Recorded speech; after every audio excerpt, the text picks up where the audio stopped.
Archibalds, two Archibalds, and an Alan Archibald.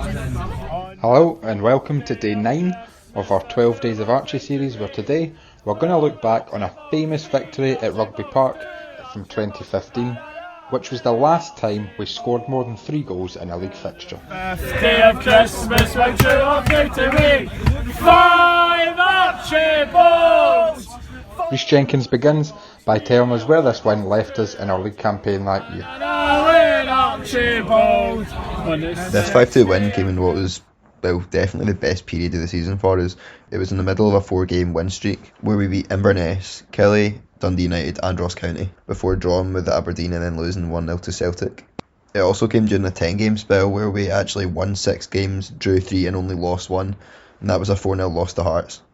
The game saw Thistle fans reunited with ex-players Conrad Ballatoni and Callum Higginbottom, who left the club in strange circumstances that summer.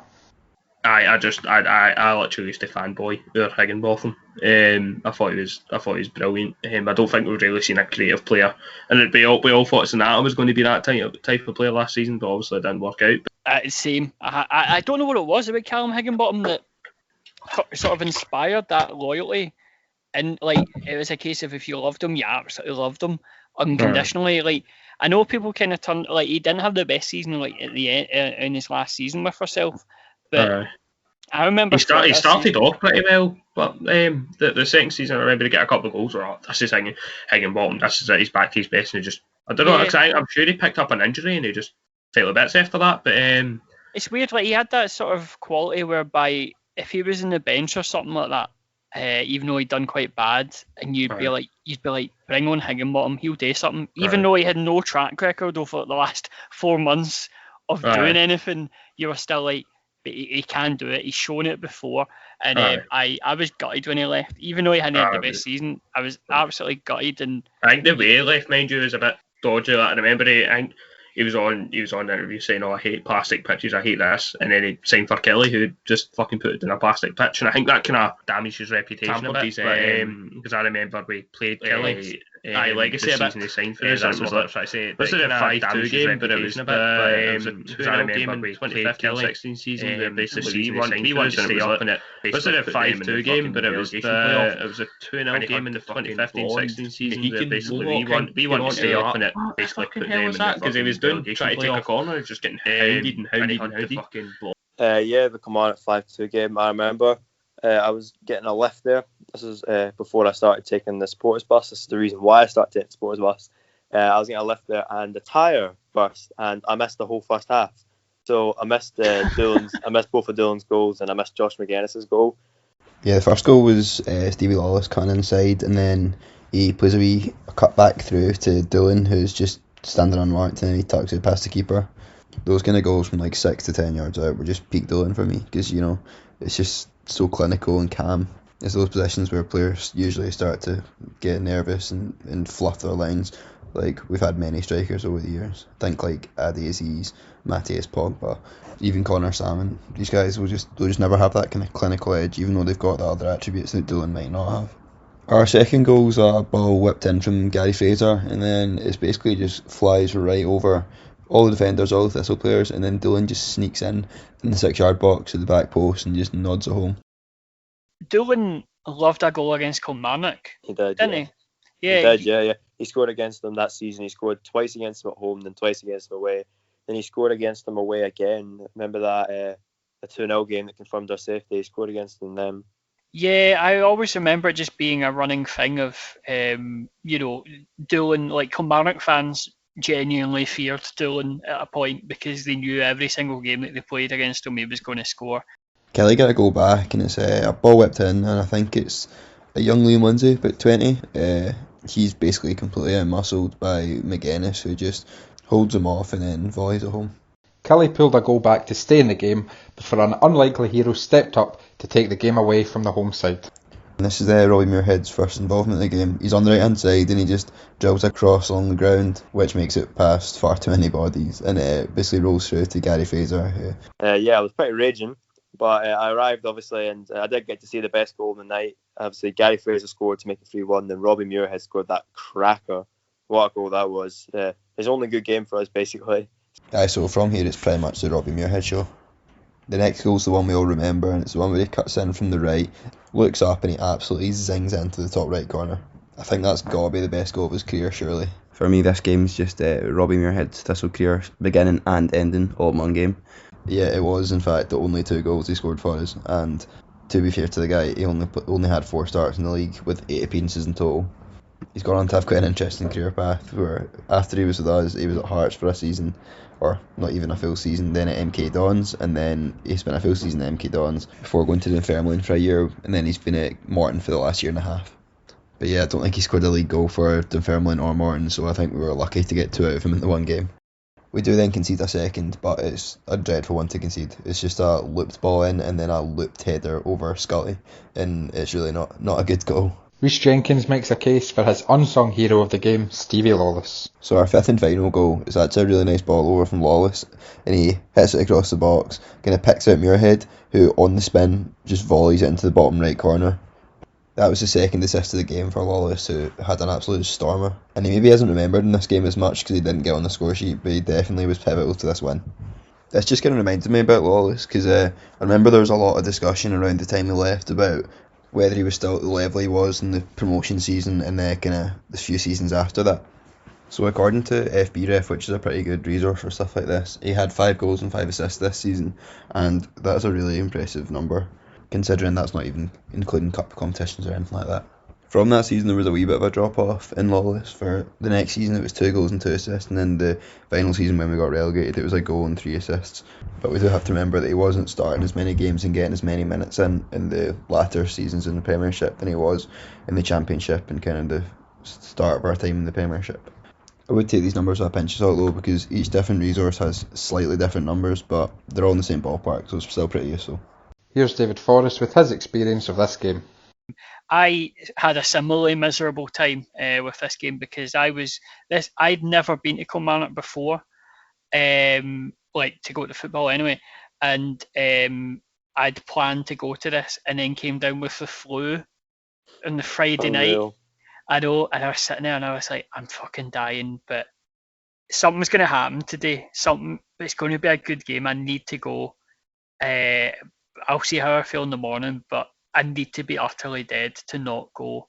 And then woke up in the morning and was utterly dead, and I was like, it's fine, we'll get beat anyway.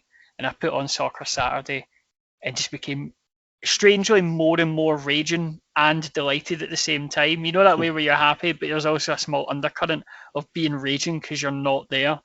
Yeah, no, I know exactly what you mean.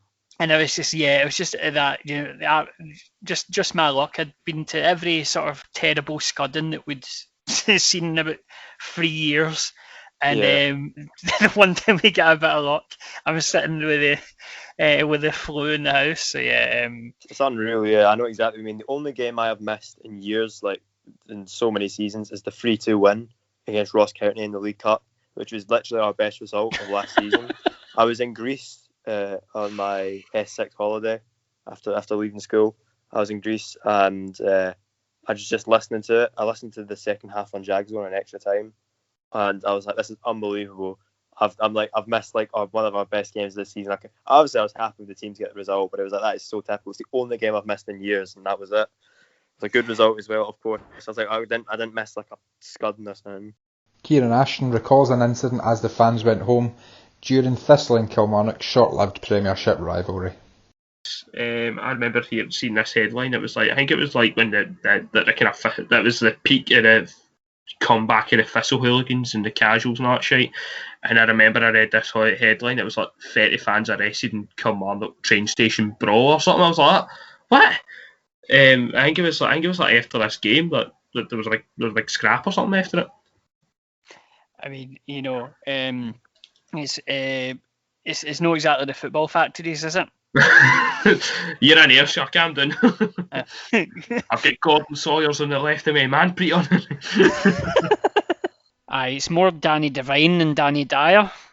We seem to have had a rivalry with Killie a little bit, and we seem to be very sort of positioned very equally for quite a bit of time in the Premier League, and it did have a bit of spice to it. Like there was some genuine rivalry, I think, at the time. Like we seem to be a team that very much our rivals are very much based on who we are in the same league with. So like, it used to be Clyde and stuff like that when we were in the league. I think it was like in our top, our first 2 seasons in the top flight, we had a wee rivalry with Motherwell. I don't know if that was just between fans, but because also they didn't have that they didn't have that Hamilton. I know it's not typically the North Lanarkshire derby; it's mostly Motherwell Airdrie. But like before Hamilton came into the top flight, like we were like the games against like Motherwell were quite spicy as well.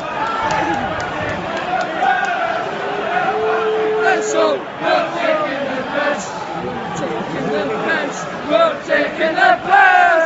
We're Baltic Thistle. We're taking the piss. Yeah, that was a brilliant result, that. And I said this to you guys before, and I'm sure I'm just chewing people's ear off with this stat, but it's driving me mad. I put it on Twitter as well. That is the last time in the league that we have scored more than 3 goals in a game, in a league game. That's just that is a shocking stat. That 2015 November, that is the last time that we scored more than 3 goals, and that stat is haunting us. It's been over 5 years now. It's been half a decade since we scored more than 3 in the league.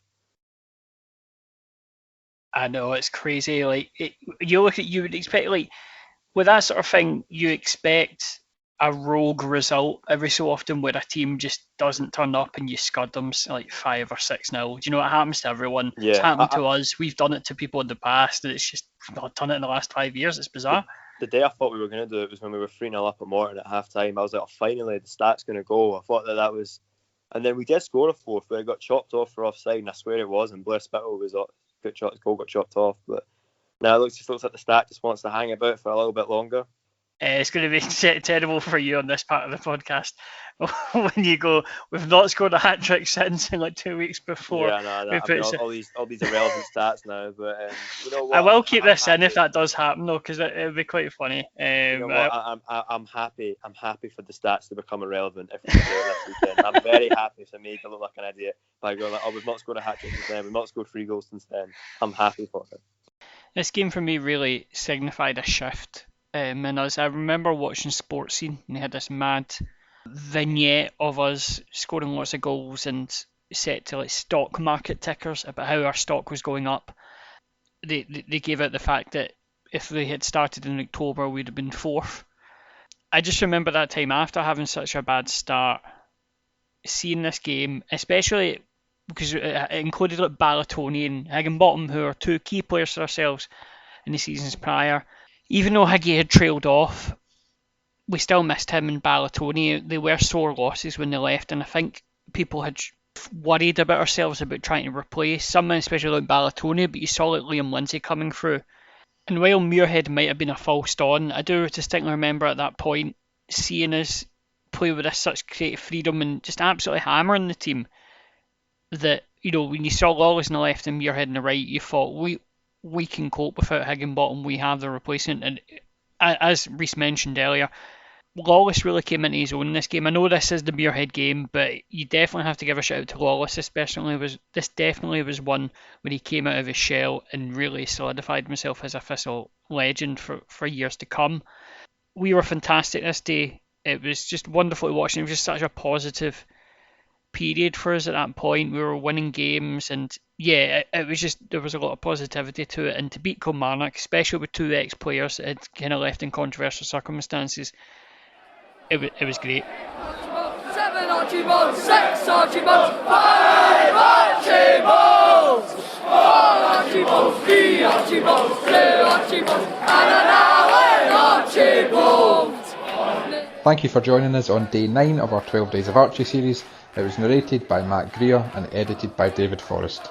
Contributions from David Forrest, Rhys Jenkins, Jamie McDonald and Kieran Ashton. As always, stay safe and wear a mask.